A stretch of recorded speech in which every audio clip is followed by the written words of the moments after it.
اس کا رزلٹ کیا نکلے گا، نتیجہ کیا برآمد ہوگا اس سے، یعنی کہ محض رسول بتا کر فارغ ہو جائے گا،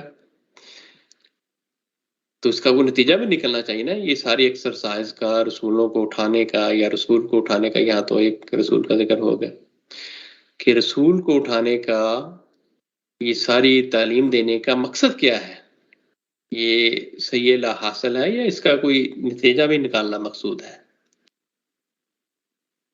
تو قرآن مجید نے اس کی بھی وضاحت کر دی اس کی آیت میں.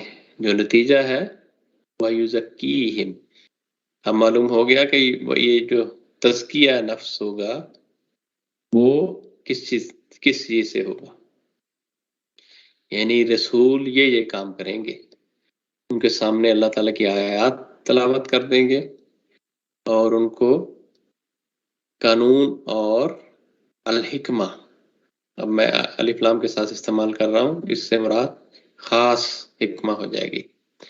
تو الحکمہ اور قانون یا شریعت کی تعلیم دے کر یا اس کے طریقے سکھا کر ان کا تزکیہ کریں گے. اگر آپ ایک گھر میں بیٹھ جائیں، خانقاہ میں بیٹھ جائیں، اپنی ان خواہشوں کو مار لیں، یعنی فلاسفہ نے کہا نا کہ 3 خواہشیں ہوتی ہیں جو منہ زور ہوتی ہیں، جن کو قابو کرنے کی ضرورت ہوتی ہے. ایک کیا ہے، جو جنس کا جذبہ ہے، کہاں جا کر، اور اس کے پیچھے جو فیول چیز فراہم کرتی ہے، جو ان چیزوں کو بجا لانے میں آمادہ کرتی ہے، وہ کیا ہے، حکمہ. وہ ایمان و اخلاقیات کی وہ تعلیمات ہے جو انسان اگر اپنے اندر پیدا کر لے تو پھر اس کو وہ کیا ہوگا، تزکیہ ہو جائے گا. پہلے مرحلے میں علائشوں سے پاک کرتا چلا جائے گا اور دوسرے مرحلے میں پھر ان کی بڑھوتری کرتا جائے گا. تو یہ مقصد ہے، کیونکہ اللہ تعالیٰ نے جو جنت آباد کی ہے وہ پاکیزہ روحوں کے لیے ہے، پاکیزہ انسانوں کے لیے ہے. تو اس میں وہی لوگ جائیں گے جو اپنے آپ کو پاک کر کے جائیں گے. تو اس میں اللہ تعالیٰ نے اپنی سکیم بھی بتا دی ہے کہ اگر اس کو حاصل کرنا ہے تو اس کے لیے ٹولز کیا استعمال کرنے ہیں. تو یہ اگر 4 آیتوں کو پڑھیں تو اس میں بتایا جا رہا ہے کہ اصل چیز جو ہے وہ تزکیہ ہے، لیکن حاصل کیسے کرنا ہے، ان چیزوں کو کرنا ہے. اور اس کا جو ماخذ کیا ہوگا، وہ رسول کے احکامات ہوں گے. یا میں رسول کے احکامات کہتا ہوں کہ قرآن مجید بھی تو رسول ہی کے ذریعے ملا ہے.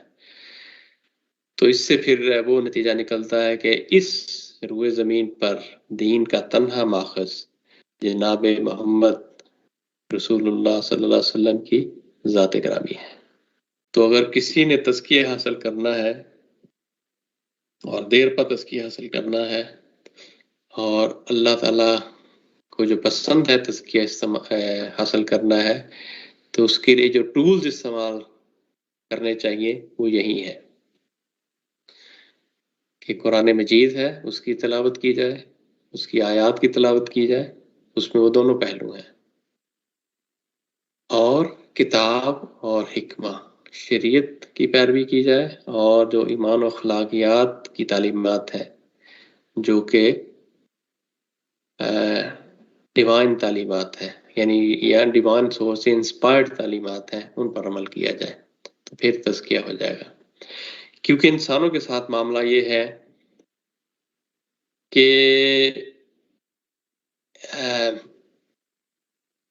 یا تو وہ ایک حد کی طرف چلا جاتا ہے یا دوسری حد کی طرف چلا جاتا ہے، وہ درمیان میں نہیں رہتا.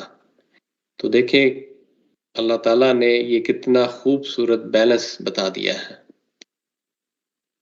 کہ شریعت جو قانون سازی کر دی ہے، آپ نے اسی میں کنفائنڈ رہنا ہے، نہ اس کو زیادہ کرنا ہے نہ کم کرنا ہے. صوفیہ نے یہ کیا کہ اپنے نفس کو مار دیا جائے، یعنی اگر نفس ہی کو مار دیا جائے تو وہ نفس ہی مردہ ہو جائے تو اس نے کارنامے کا سر انجام دینے ہیں. یعنی کہ اگر آپ ایک گھر میں بیٹھ جائیں، خانقاہ میں بیٹھ جائیں، اپنی ان خواہشوں کو مار لیں، یعنی فلاسفہ نے کہا نا کہ 3 خواہشیں ہوتی ہیں جو منہ زور ہوتی ہیں، جن کو قابو کرنے کی ضرورت ہوتی ہے. ایک کیا ہے؟ جنس کی خواہش. دوسری کیا ہے؟ بھوک کی، پیٹ کی خواہش. یعنی یہ چیزیں جب زوراور ہوتی ہیں تو انسان کو مجبور کرتی ہیں کہ یہ لوگوں پر تعدی کرے. یہی ہے نا. اور تیسری جو ایڈلر نے بیان کیا کہ ارج ٹو ڈومینیٹ. تو یہ 3 ارجز ہیں، جو ایک جنس کی اور دوسری پیٹ کی اور تیسری ارج ٹو ڈومینیٹ. یہ 3 چیزیں ہیں جو عام طور پہ تبدی کا باعث بنتی ہیں. اگر آپ تنہائی میں بیٹھ کر انالیسس کریں تو یہی 3 ہیں. تو یا تو کوئی انسان جنس کے ہاتھ میں مجبور ہو کر بہت بڑا گناہ کر دے گا، یا پیٹ کے ہاتھ مجبور ہو کر، یا پھر لوگوں پر غلبہ پانے کی خواہش کے ذریعے اثر وہ بہت بڑا گناہ کا ارتکاب کر دے گا.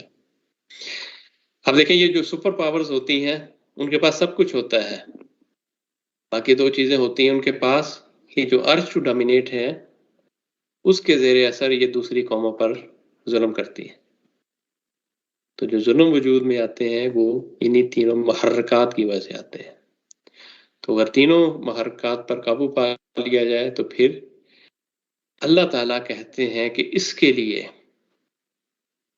تم اگر میری شریعت، یا رسول کہتے ہیں کہ تم میری شریعت پر عمل کرو گے تو تم ان ارجز کو within the limits رکھو گے کہ جو شریعت ہی نے بتائی ہے.